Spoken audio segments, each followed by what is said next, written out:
बाप्पा, मला तुझी फार आठवण येते रे. तू कधी येणार आमच्या घरी?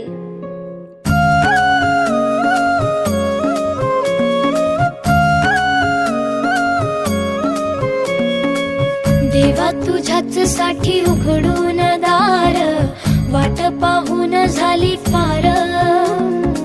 चिंता हरून देवा थकला असणार, दे माझ्या खांद्यावर भार. थोडा इथं टेकून जा, घास खाऊन माझ्या हातातला.